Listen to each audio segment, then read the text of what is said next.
Salutations everybody, it is Matty here, back again with another Greedfall video. Yesterday's Greedfall video did stupid well. I was really surprised by that. A lot of people want to talk about this game, so a humongous thank you to all of you who came out and supported that video. If you missed it, it'll be linked down below. What? You don't like your own videos either?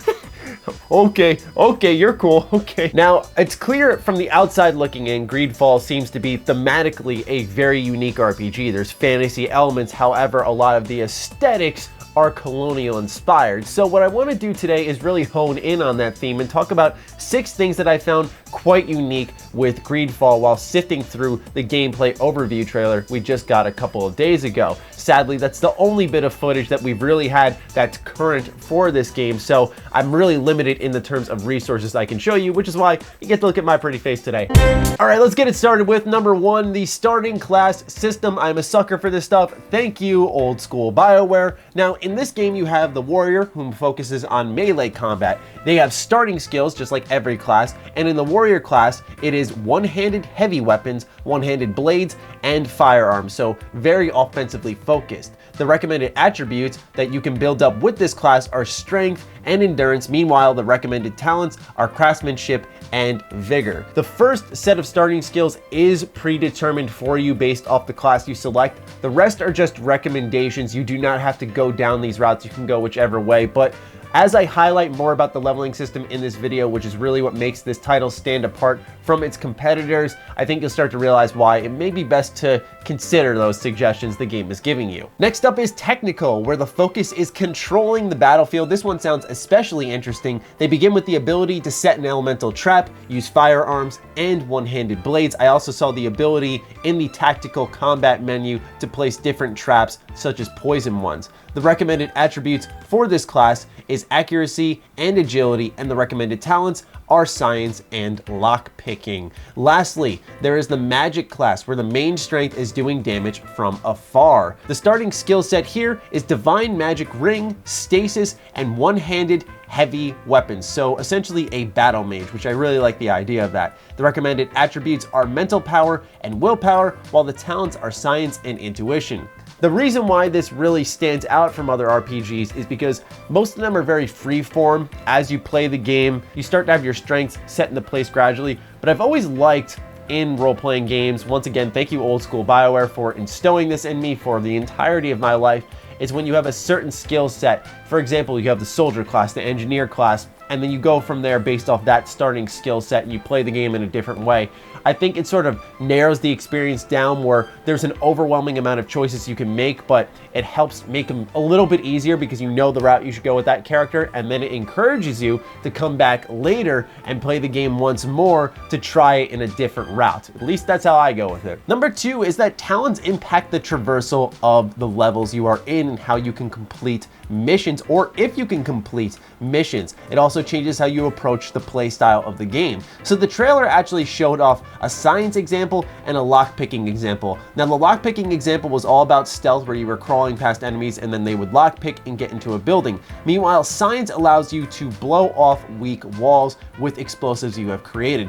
But I also read something in the talent menu while I was analyzing the footage that vigor, one of the other talents, gives you balance when going through difficult passages. So what this says to me is throughout these set of talents will allow you to approach missions differently. Now, in the mission example we saw where there was science and lockpicking, those were 2 options for the same mission. I don't know if they have an option for every single talent set, and the idea of the game is to allow you to utilize it. But what I would personally really like is if certain missions only allowed science, some missions only allowed lockpicking, and otherwise you'd have to talk your way through it. They have to not have every single option accessible for every mission, which I don't think that will be the case because vigor seemed to be about balance, and throughout that whole mission that we saw in the trailer as they quickly flipped through it, there wasn't seemingly this spot where you had to have crazy good balance. However, I really like this because it allows for certain secrets to be left off for certain builds, and I think that's very important to note because I think that fuels the replayability that these RPGs so desperately need. I'm a big advocate for it if you guys couldn't tell, and it's because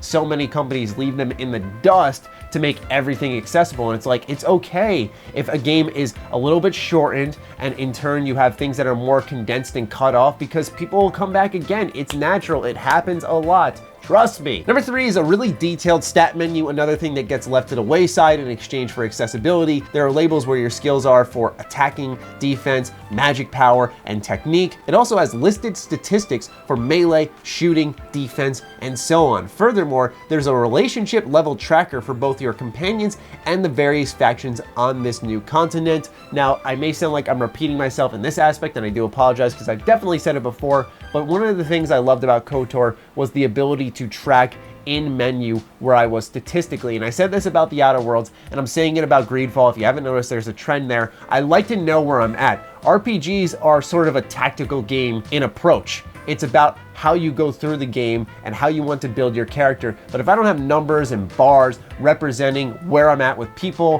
where I am with my character, and it's easy just to go, oh, forget this, and just start tossing everything to the wind and just going free flow, which I think loses some of that edge that an RPG in turn has. Number 4 is when it comes to the combat, there is an armor meter above the health bars that leads to knocking enemies, quote, off balance, end quote. Now, one thing I did note was when you knocked them off balance or you shredded that armor, your character gradually did more damage until they were stunned, and then they did a ton more damage.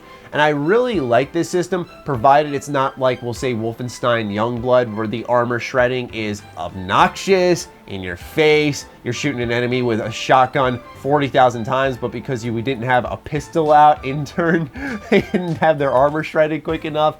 That type of stuff in that game got really, really frustrating as I continued to play it, and I would not like to see that carry into Greedfall. But based off what I saw in the trailer, but also the old 2018 gameplay, seemingly there is not going to be an issue with enemy sponginess because it bases a lot off of parrying and dodging too. Those are additional mechanics to the combat system, which I also think help this game stand apart because it's a lot more mobile. Kind of reminds me of Kingdoms of Amalur in a really weird way, especially when we saw the mage throwing spells from a distance. That's something that reminded me of the chakrams from Kingdoms of Amalur, one of the more unique weapons you could get in that game. But anyway, we move on to number 5, which is that equipment in this game has specific requirements. So there were 2 examples I saw, both were swords. One was a sword needing long blades and 5 agility. Meanwhile, there was a saber that required one-handed long blade specialty along with 1 agility. Also, crafting these weapons and armor needed certain crafting levels alongside the materials. I really, really like that because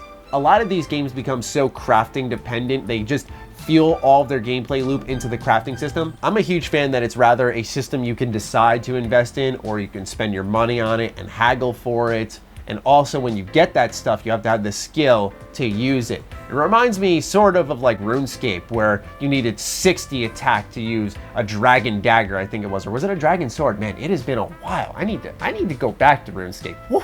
But anyway, it reminds me of that game, and that's what I like about this title so much, is that it manages to pull, I wouldn't say inspiration directly, we'll say, from RuneScape, but it reminds me of definitive games that I played growing up. And it's really combining a lot of those systems in here where this could be a special title, at least for me. It's really looking like something unique. Not like it's gonna be perfect, because I'm sure given Spider's history, there will be some jank there, but still, I think what we have is a title with a lot of heart, and it's showing. The last one I have on the menu for you today is number 6. Companions have their own specific set of attributes, skills, and relationship levels. It also mentions what faction they are from. Also, I noticed a friendship bonus that is provided, such as charisma, science, and various other talents. Now, this is where I got a smidge concerned, because let's say, for example, you have a companion with you that has science. Can they fill in that gap for you and, for example, blow up the weak wall, and that's how you can get around the level because you have that companion with you? Because then what happens is, since this game allows you to travel with 2 companions, you have essentially 3 talents out of, I think it's like, what, 6? So you have access to a lot of power in the game if you customize your party right, which I think can be both empowering but also diminishes that replay value I've been preaching for a lot of this video that this game seems to boast. Now, it could be that they just have science talent, for example, just to craft potions or to craft bombs and explosives, and it has nothing to do with the level traversal, but I would be surprised if they limited it just to that. Nonetheless though, those are 6 things that I felt made Greedfall a unique RPG from its competitors, between its statistical tracking, its starting class system, the combat system with armor and parrying and dodging, and also its attention to detail with its companions and the bonuses that they do provide when you invest in them. It's really looking like a great game, and it comes out in September. It is going up directly against Borderlands, so we gotta help this game out, man. We gotta give this game the attention it deserves, because it does look good, it does look interesting, it looks unique, it looks like a passion project, and so I feel these developers need to be lifted up a little bit more, especially if they're deciding, hey, let's go against 2019's biggest game. That would be great.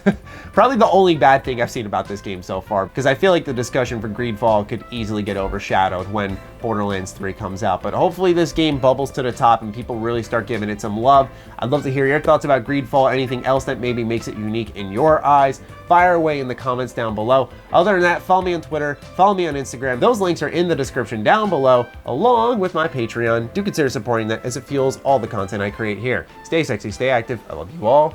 Peace.